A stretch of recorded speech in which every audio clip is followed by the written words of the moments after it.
Last session, Vincent Mejan from CETAC. For your session, I have to look for AI. How does AI automate business processes without sidelining humans? Yes. People. So give him a warm applause. Thank you. I actually wanted to end this with this video, but listening to all the sessions, I'm going to turn it around and show you the video first. I was told not to do commercials. This is a commercial, sorry. But this commercial explains how the interaction is that we built for a customer, which I can call by name because it's in this reference, this from Heuvelmakelaarij in Helmond. It's a large agriculture real estate company. So they help farmers with selling the company and evaluating, of course, the work of the property. Which sounds easy, like you have sites like Finland, which have a lot of houses and you can easily compare stuff. It's not so easy to compare a farm with, let's say, cows, or in this case, a big farm. How are you going to compare that? Because it's not like the reference object in the neighborhood most of the time. And that leads to pressure on the people side, because there are only a couple of people in the Netherlands that can do these types of valuations. So they ask us, can we do something with AI to compress that process, but still keep the human in the loop in such a way that everything that the human does feeds automatically in a system, and that system, supported with agents, I'll get back on what I think is an agent, continuously assists the real estate company with everything they do, and then feed that to the back office and create a continuous loop, improving that whole process. So first the commercial, and then the real story behind that, and also some deep dives. So let's first look at the video. Als straks het. Let's look at the video.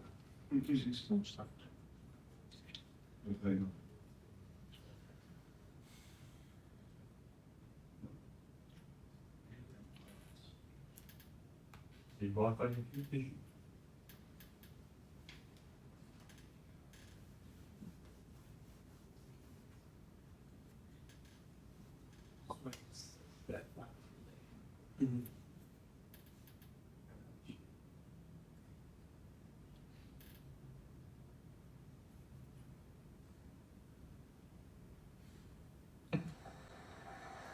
Als taxateur breng je een enorme hoeveelheid informatie in kaart. Van gebouwen en installaties tot regelgeving, grote informatie en aggregaten. Klanten en banken verwachten snel een volledig onderbouwd rapport. Maar de hoeveelheid data die daarin moet, groeit aan de kern. Om het proces te versnellen hebben we samen met CETAC echt iets bijzonders ontwikkeld. Met behulp van Microsoft AI-technologie heb je eigenlijk een soort helikopterview op een locatie. Je begint met het gebouw zelf. Materialen, installaties, staat van het erf. Dat doe ik zelf, gewoon op locatie. Zodra ik foto's en video's maak, begint de eerste agent direct met analyseren. Hij herkent bouwmaterialen, de staat van het dak en aanwezige installaties. Er komt er zelfs berekeningen aan, autonoom. Tegelijk wordt er een tweede agent aangestuurd. Die haalt automatisch data op. Vergunningen via bekendmakingen van de overheid, omgevingsplannen via het omgevingsloket, kadastrale gegevens en de eigendomsmarkt bij de kadaster, maar ook grondstof, waterhuishouding en hoogteregeling van de percelen. Een derde agent kijkt naar de brede omgeving. Waar is de dichtstbijzijnde basisschool? Hoe zit het met het openbaar vervoer en dagelijkse voorzieningen? Zijn er Natura 2000 gebieden in de buurt? En waar zijn vergelijkbare boerderijen recent verkocht en voor welke prijs? Op het moment dat de agents iets niet autonoom kunnen beslissen, moeten ze mijn eigen bij. Ik beoordeel het, neem een besluit en geef ze de opdracht om door te gaan. En terwijl ik het echt heb afgereikt, bundelt de vierde agent alle informatie en zorgt deze ervoor dat het klaar staat als concept taxatierapport. Klaar, nog voordat ik thuis ben. Vroeger deed één persoon dit allemaal zelf. Nu dirigeer ik een team van AI-agents dat autonoom samenwerkt. Dat is geen kleine stap, het is een fundamenteel andere manier van taxeren.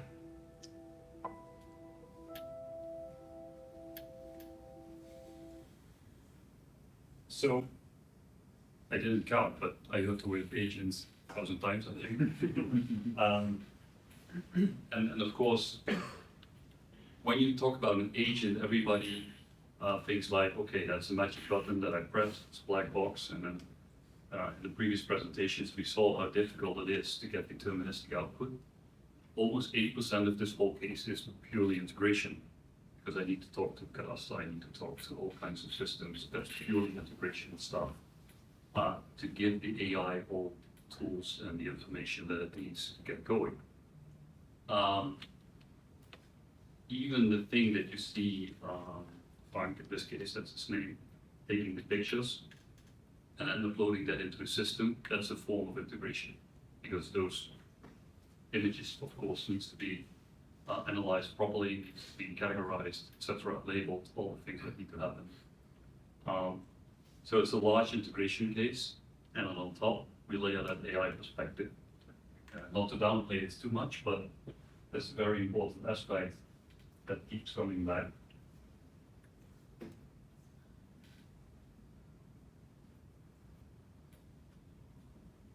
Now, we call this concept organizational intelligence.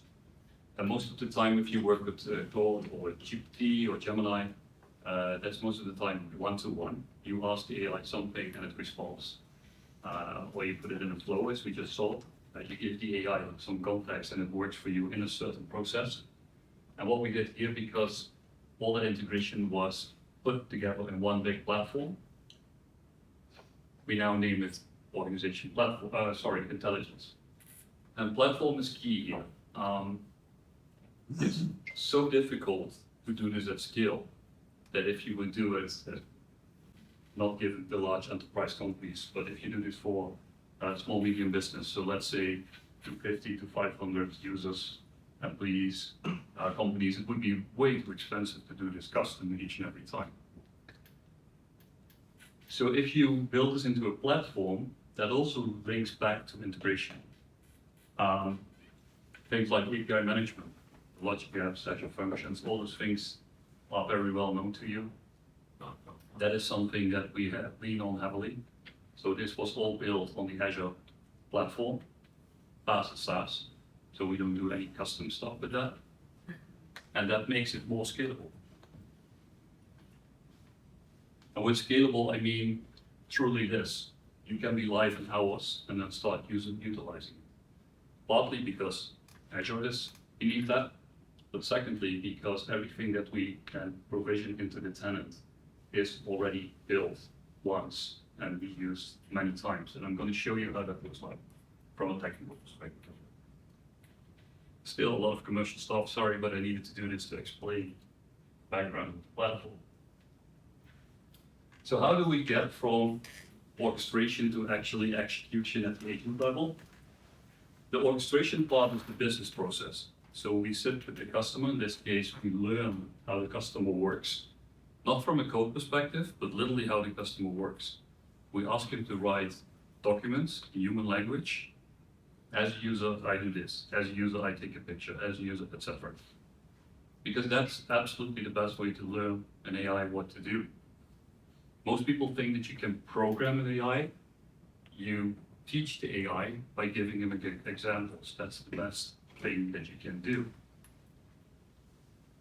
So then we know the ingredients. And then what we do, normally we would build something like, okay, we have API management, we're gonna have a gateway, and nowadays you also have gateways to, for example, Foundry that can do things like an MCP. I could build logic apps. I could roll that flow into logic apps, but then I'm a little bit stuck because that's the flow that I need to use always. Not given, sorry, yeah, there he is. Not given the new code interpreter, that helps, but it's still a very deterministic flow. I could have built functions, and I have a little bit more high code options, but still. So yeah, there are a couple of things that we thought we could do different. We still use API management a lot. It's our foundational path into the SaaS and PaaS platform, so it's important. But we made it very sparse. So we have all the specs in there, but that's about it. So we only have the endpoint. We use a lot of policies, but it's not a very verbose spec. Now agents, agents you can run as, for example, Logic, or you can choose any agentic framework. That's fine. But I started with, we do a lot of integration because that's the key to getting it actually working. Now, we chose to build containers, not custom containers, but just one type of container that can do everything. And those containers run on Azure Container Services. They could run on Kubernetes as well, if that makes sense. But those are just the containers that you know of nowadays already. And then we infuse them with AI, and that's coming from the Foundry platform that Microsoft provides. Now, the nice thing about those containers is that they support human in the loop from the get-go. What I mean with that, you saw Frank pressing the button, okay, yes or no. So a container can spin up, can walk through several processes, save the state and wait, spins down, so it saves cost. And then when somebody presses that button, it starts again and finishes the process. I talked about Foundry already. Foundry is a model garden, so to say. In Foundry, you can have many models available. So actually, the agent also makes a choice. I'm going to show you how that works. On which model to use. There was a question, do you use the small models or large models? We actually use many models. Anything from GPT 4.1, nowadays 5.4 and 5.5, but also Grok, Sonnet, and Opus both. Mistral, Grok even, they're all used in the platform for various reasons. So if I compress it a little bit in an overview, this is how the platform looks like and how you could build a very scalable AI platform. And then everybody asks, where is that AI that I'm looking at? That's only this part. So all the other parts are pretty familiar, I guess, because that's all integration work what they've had coming in. We chose Cosmos DB for various reasons of scalability, but this could be SQL or any other database effectively. That doesn't really matter too much. Redis is important because we cache heavily. And we use SignalR as a real-time communication mechanism.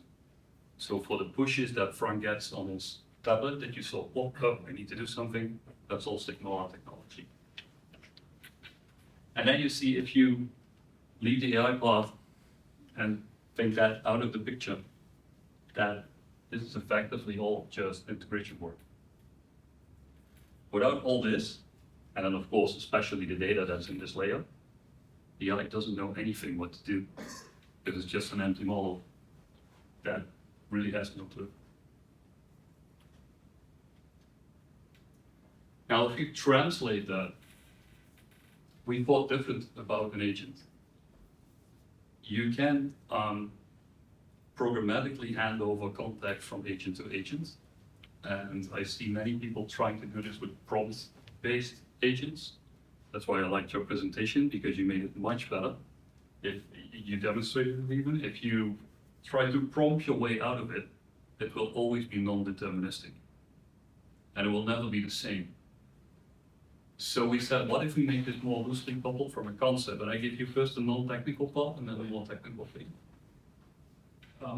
Orchestration, we wanted to have loosely coupled orchestration. So not the flow that you think of first, because I don't know what's going to happen when the real state is evaluated and how the building looks like. And it's all very fuzzy. I cannot determine that process beforehand. Sometimes Frank takes pictures, sometimes he doesn't. Sometimes he writes something down, sometimes he doesn't. Sometimes he talks with the customer, sometimes he doesn't. So bolting that into a flow is very difficult. So what we actually did, and this is a larger representation of that, we chopped those agents into like persons, like roles. Of course, it's still technology, but we named one the inventory agent, and we named the other the writer agent, and another one the presenter agent. And if they call each other, they literally mention each other in the process. So the one agent calls the other one, says like, hey, I need your help, just like a normal colleague. And then the other one responds. And by putting in all that knowledge, and in this case, it was about agriculture, you saw a lot of stuff, then we have something that the agents have a common knowledge about. So regardless which model you use, if it's GPT or Claude or whatever, the context stays the same. I had a conversation with the platform once and I tried to convince it. I said, hi Gemini. I said, no, I'm not Gemini, I was Claude. No, you're Gemini. No, I'm Claude. So it's that context dependent, that's important. And that's a funny thing to say, but if you have all that context, in this case from the agriculture part, bolted into it, then all those models and all those agents will work about that same, over that same context. Now we needed to make this scalable, and with scalable I mean really scalable. Most of the time, it's very difficult if you just land this on a custom GPT or a cloud integration or something. That's probably way too small for us. So we need to have some horsepower. As I said, container services, it just keeps on spinning replicas. We use Keda for that. And what actually happens when you run an agent, when you mention it, that mention, you do that in the frontier model. So you're chatting with a model, like say, let's say GPT, and then when you need help from an agent, so from a colleague, or the process things that you need help, it also spins up an agent. It just mentions that specific agent and then queues a job. That runs on a replica, you can do about 10 in parallel, depends a little bit per container. And that works with all those connectors in the back end as I showed you in the other picture. So this is Stretch AI Foundry for the AI. All those connectors then work with, for example, Cadastro, and we also have Craft for email, for example, and of course your database. And the nice thing is that every agent that we build, we can live insert into that container on the fly, which means that this is not only scalable, but also from a coding perspective, it's scalable. I'll explain that as well. Now, this gives us a couple of options. Aligning with previous speaker, non-deterministic, chatting about stuff, giving it context from those two.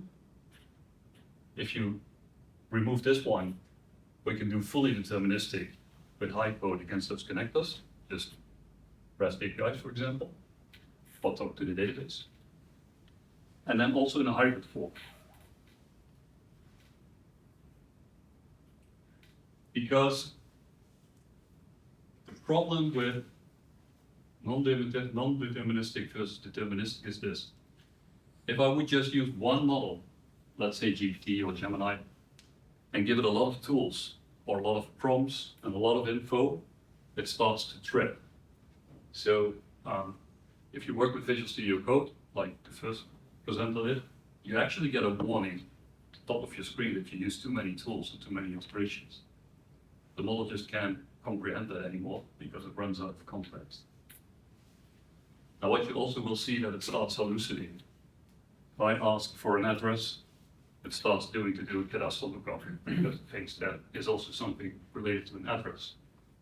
So we needed to fix that because there are so many agents and so many things in play that we needed to make that smaller and more comprehensive to work. So again, you dispatch as an AI or a human, and we give it a very strict context.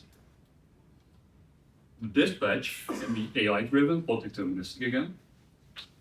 A mail agent is very deterministic. It just pulls a mail from Outlook, for example, Exchange Online in this case. But then reading the attachment, so actually reading the attachment that is attached in the mail like a PDF, that is then non-deterministic. So that's the vision while that AI comes in. And in that way, giving each and every agent very specific tasks and very specific tools, we can make this work much more deterministic, even if it's AI combined with flows like getting an email. Now, like the previous speaker, we rely heavily on structured input-output. So we give schemas in and out to the agent so that it knows how to do the handover. And those schemas are communicated loosely to the other agent. So it's not that all the agents know each and every schema, but if they talk to each other, we hand over the schema so that at least they know what structured data is that they can expect. How many agents should I? At this point, around 30, 40. Yeah. And structured input and output is key. If you want an AI to do something proper, give it structure. So, I'll repeat it again. Collaboration works like handover in a team. Now, the other thing that's very hard is identity. If I, as a user, want the AI to do something, then I don't want to sit behind my screen in the one-on-one conversation. That's fine if I talk to Gemini or to GPT, but if Frank is driving around the country and is taking pictures, he just puts the device in his pocket and he wants to get the process going. That sounds more easy than it is. So what we did is, and I'm speaking now from a Microsoft perspective, we have many more connectors, but for Microsoft we use the oval pattern, the on behalf pattern, which means is that we take the refresh token of Farm, store it in Key Vault, and then can act as Farm on the data. And that's important. So we don't use a service account that has a large scope of access. Anything that happens in the system is actually Farm, as he mentioned in the video, delegating his credentials or identity, so to say, to an agent.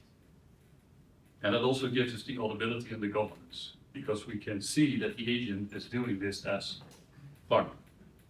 And we can also see that Farm was the original requester of what the agent is going to do. And that solves a lot of things, because that means that I just cannot cross the boundary that I have, for example, Microsoft 365. It's not possible to look in another mailbox unless I have the access that I would have already in Microsoft. So that protects us. But it also helps us to run all these things on behalf. So things like looking in Teams, looking in a calendar, looking in SharePoint, looking in DevOps, all the things that here are a couple of agents, not always to the case that I was discussing. That's all being done that way. Now, SATAC is also an MSP. So we manage customers, and we can stretch this even over customers. So we can manage many customers in the same way and distribute agents to those customers that run on an engineer basis. And currently we get like 1 to 30. So one engineer can do the task of 30 engineers by just spawning agents that act accordingly. That works.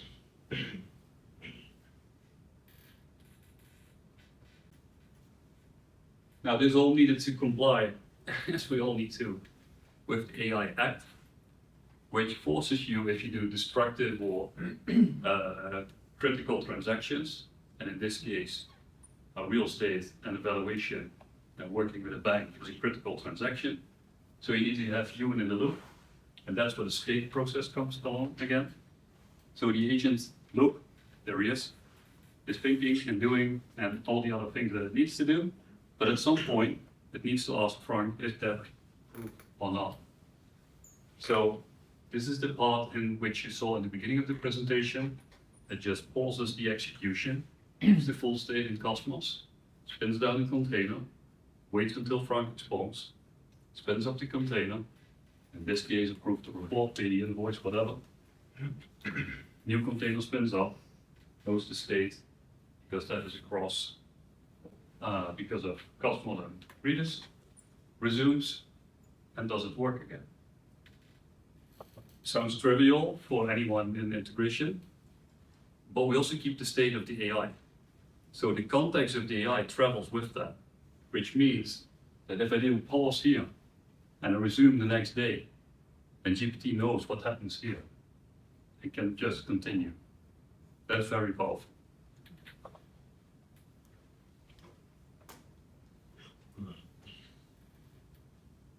Now, how can we easily build agents? We build a skeleton code in the project, and actually we build agents with agents. Sounds a little bit weird. That's what we do nowadays. The repository that we have is so structured and has so many context, so much context at this point, that we can actually dictate to the project using Claude Code how to build an agent. And I'm going to run an agent on my machine, fingers crossed, which I just built before this presentation and this afternoon. It just literally takes a couple of hours to build an agent because all of that context that lives in the project and the platform that facilitates it. You don't have to think about authentication anymore because that's bolted in. You don't have to think about audit logging, but that's built in, etc., etc. So we can rapidly scale and rapidly build those agents.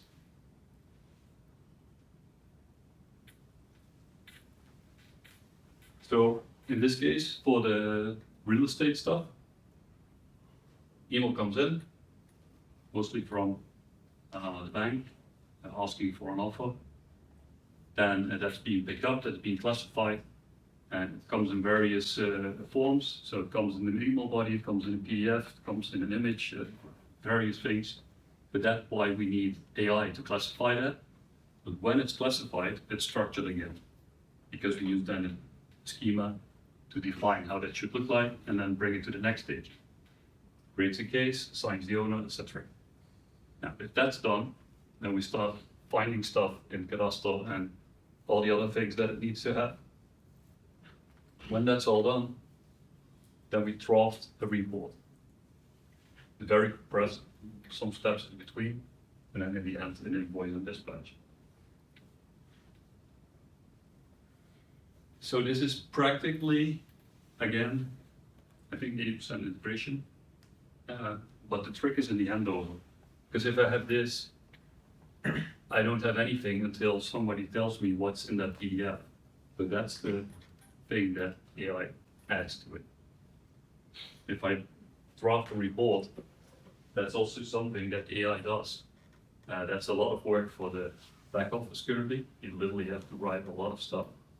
And AI does that for them because, well, it has done that 100 times, so it can do it 101 time as well. So if you look at this, APIM, identity, Foundry, customers, readers, again, Foundry is the only thing that's AI in here. Time for the demo.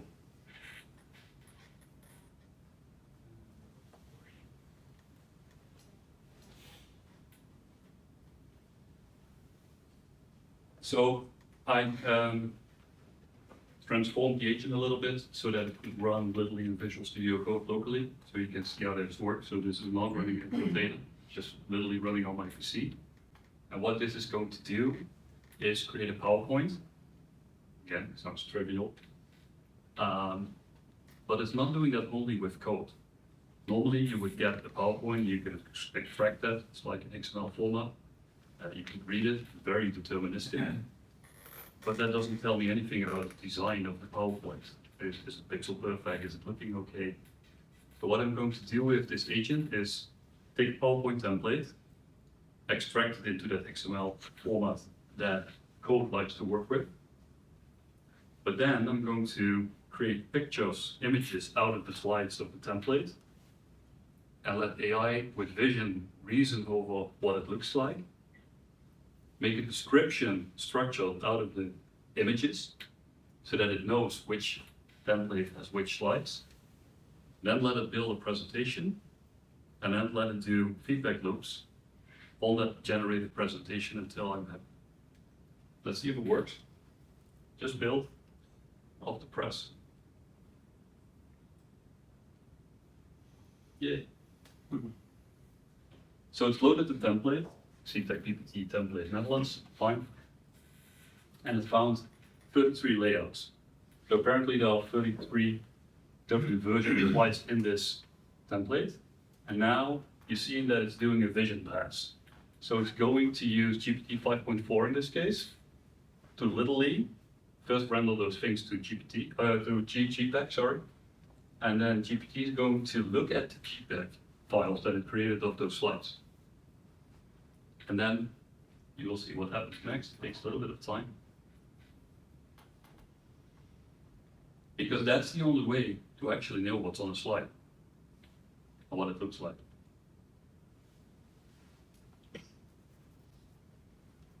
And while we wait, that's also what we do when Tarek is taking the pictures.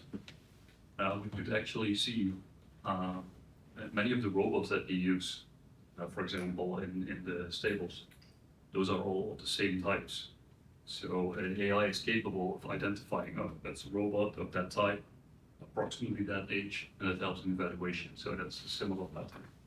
So now you see that it has read all things, and that it's actually, I gave it a little bit of context about how to create a presentation about AI, and then it created 8 slides. Sorry, you see that here? So it created already 8 slides, that's fine. But I force it to read over what it created. And it doesn't do that with code, it does that with vision. So the AI is literally looking at the slides that it created, and now it's pushing back. Sorry, it's in partly in Dutch. Slide 3, content and text, empty. The title is on the far left, while the only bullet are isolated in the separate space, whatever. So it's taking a visual cue on how the slide looks like, and then does an iteration. Sorry for that. There we go. And then it's rebuilding the deck from a patch plan. Well, while I'm showing you this is a very clear example of how you can get from deterministic to non-deterministic and back and forth. Because what it's doing over here, in the end, that's all schemas that it can use. And there's the PowerPoint that it created. And you see that it was almost perfect, but then again, I only created this afternoon. So it literally looked at the slides to see if it could make this better. Now, again, it's not perfect as you can see, so I probably have to train it a little bit better, but it's not bad for first try in a couple of hours. So that's how those agents work, deterministic and non-deterministic. And of course, if you translate this to, let's say, an offer template that the Pang is using, we use the same technique, not vision in that case, because that's not needed. But we do those learning loops, and that's why it aligns with your demonstration as well. It's giving the AI some headroom to think about it, but all within the boundaries of that schema that we force it to. Now you would say, is this slow? Normally not.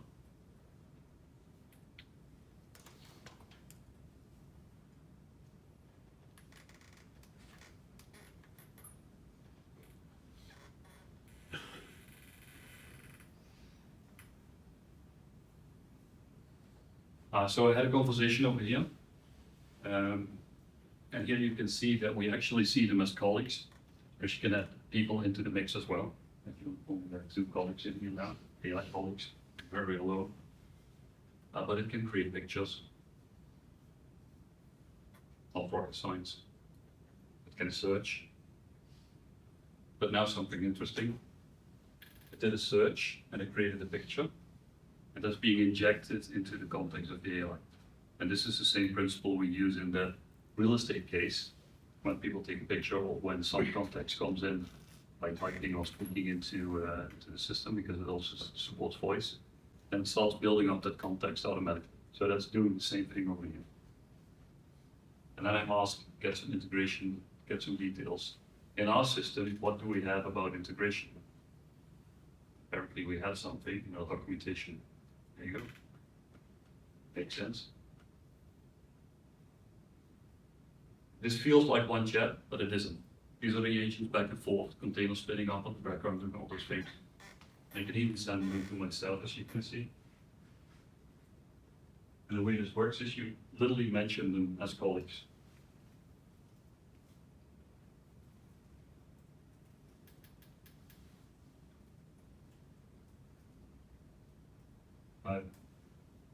Something like that. So what you just saw, the very brief flash, now it's handed over to the container, and it's looking in the back end to see if it can figure out the documentation that we have. In this case, we use Gitbook as our solution, and there it is. So that's pretty fast because it needed to spin up the containers, needed to do an MCP call to Gitbook, needed to reason over that because we just don't only return the information, we'll get the MFA reason over it, because this is not the literal text that is in the documentation. This is already a summary, as you can see. There you go. And then of course, because the oval pattern was used, and I can use my single sign-on. Sorry, I was duplicated sign-in, so I need to click on that. But it brings me to the actual agent stage.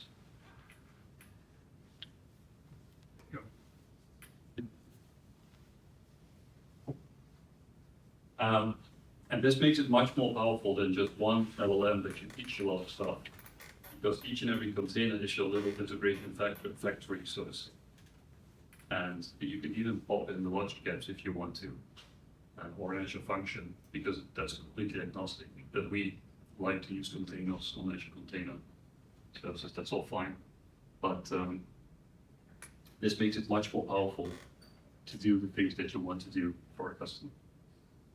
And again, because of the scalability, if you do this with a team, every team can work on a small part of the integration or on a small part of the implementation, and then just introduce the agents to the system. And the only thing that you need to make sure is that they somehow understand each other. But you see, this is all one big chat and one big context. And that's the trick that AI is bringing. It understands all this context and can do the back and forth handle whatever it needs to. I hope it gives a little bit of insight on how scalable you can get this.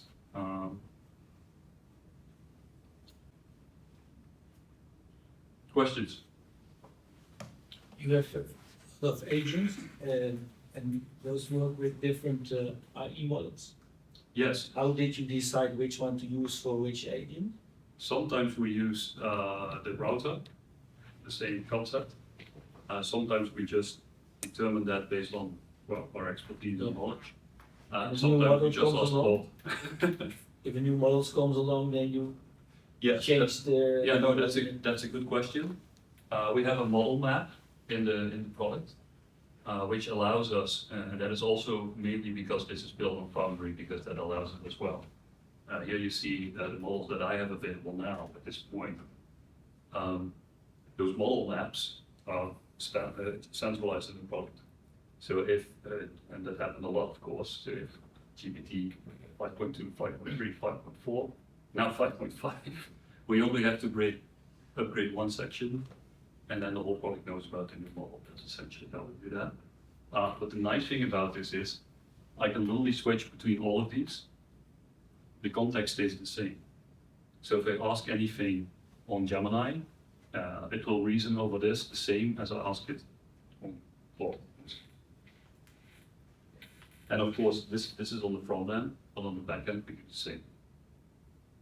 Because you saw when I did the PowerPoint, it was GPT 5.4, the normal model, not the mini, because it's quite good at vision and looking at stuff. But for reading my mail, it's way too expensive. So we use the mini models for that. Because that's just getting mail and do some basic reasoning. That's fine. Mini models.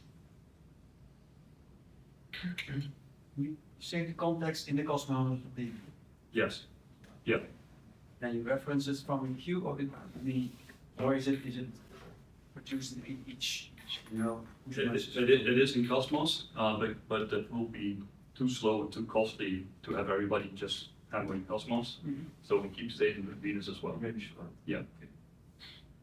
Yeah, so if you go back and forth between agents, they have zero context.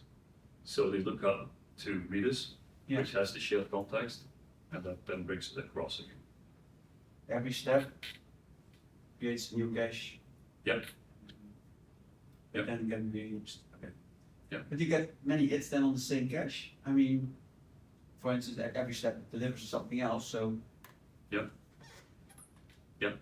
But again, in Redis, there's also structure. Because it is like a database, right? So you can treat it like that. It's running on Azure managed Redis. So I think that's the ending for the price. That is expensive, but related to the scalability that it gives and the speed that it brings, it protects your Cosmos a lot. Because that's even more expensive. Yeah. Other questions?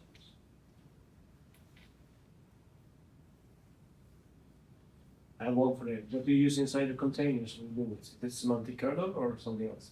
No, we build it ourselves. Oh. So the whole harness is built by ourselves. Yeah. Yeah. Which is, we looked at things like LangChain or collagen or all those kinds of things. And at some point we decided our business is not fighting the platform. So we even looked at running the agents in Foundry, but those are, well, I should not make it too simplistic, but those are mostly prompt based to start with, which is very difficult. And we were actually, again, closer to the integration part.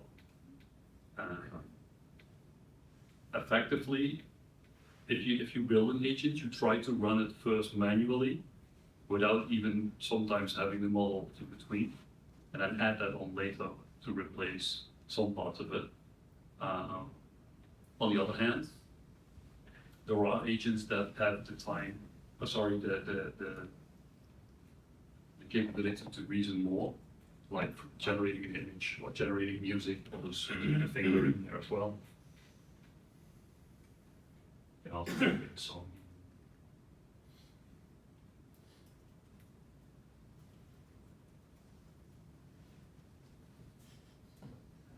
That's of course all based on Gemini, and that's pure reasoning by Gemini with content, nothing more, nothing less.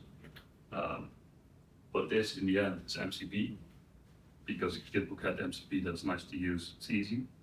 But Cadastro is just REST. So that's all varies on the connectivity.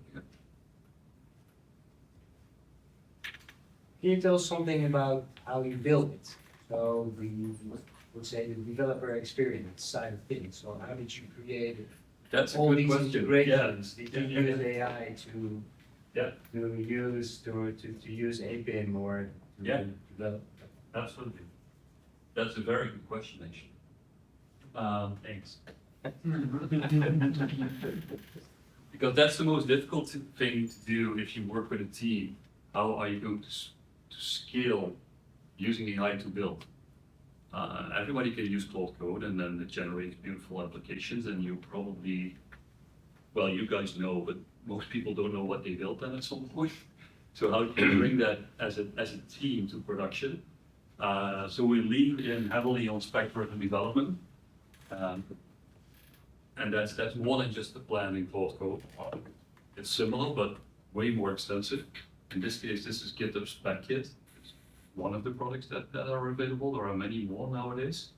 But what it means is that you start with the requirements from the customer perspective effectively, so you don't start with the technical part. What is that in the presentation that we sit with the customer and have them write down what they do? That's this part. And if you translate that to Visual Studio, that helps a lot because, let's take a simple one.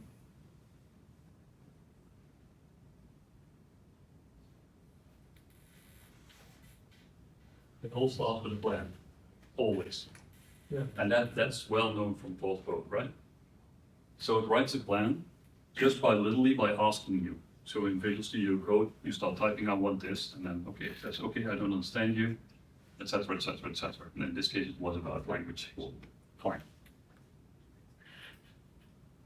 Then, and that's the part where it gets more complex. If you work with a team, every developer needs to do the same thing, even if it's casing. So we have the Constitution. That's our law. There's one big MD document in the repo that describes what everybody needs to adhere to, and that's including AI developers. Cloud Code is effectively just an AI developer. And this is not the full constitution, but these are just the parts that were important for this plan. So it's validated against that and then made sure that that was in place. It also enforces the architecture. I did not write this, right? This is just a toolkit that did that for me while I was working with it. Fine, I'm happy. So that's a plan. Most of the time, this is what people say, okay, plan looks good, stop. That's not good enough. I want that more. So it also writes a pure specification. And now it's going to clarify on things like we need to have GPU compliance, of course. The AI interaction needs to be in a correct way. And then it starts documenting the design decisions. And so this is more like on a VR side of things from an architecture perspective. And then when that's done, it starts chopping it into tasks.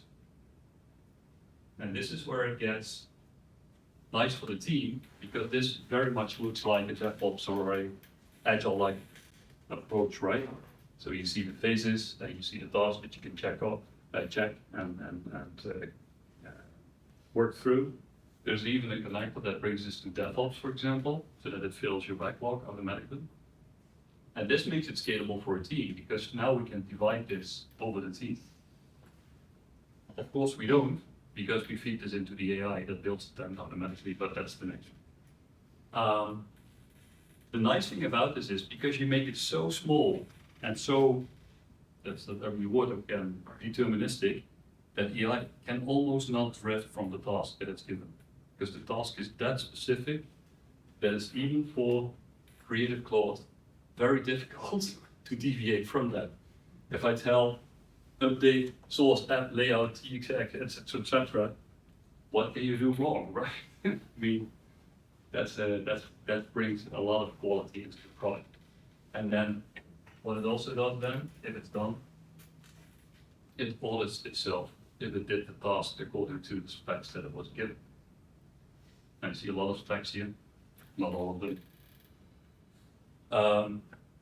And actually that's the way how it's built. This is also why it helps us to build an agent so fast. For an agent, we give it even more context. We give it literally skeleton code that it needs to follow. It cannot deviate from that, and just literally pops out an agent from a functional specification.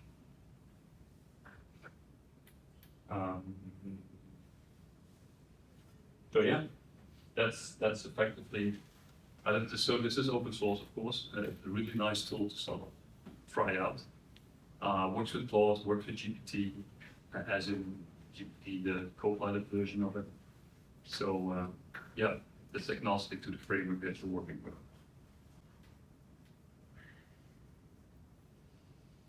Other questions? Are you all running on a Claude Max plan then, or is it Pro enough, or? Teams. Teams? Yeah, that's not enough. No, but on the other hand, we also have capacity in Foundry. So we can hook up with API keys if they need to. Yeah. But don't underestimate Codex. We often use the two models, or two systems, I should say, because it's not a model per se. When Claude builds something, order it with Codex and vice versa. That's surprising with what that results in. Yeah, rubber ducky. Claude is very good at making you believe that it's correct. So that helps. All right. One question. Thank you.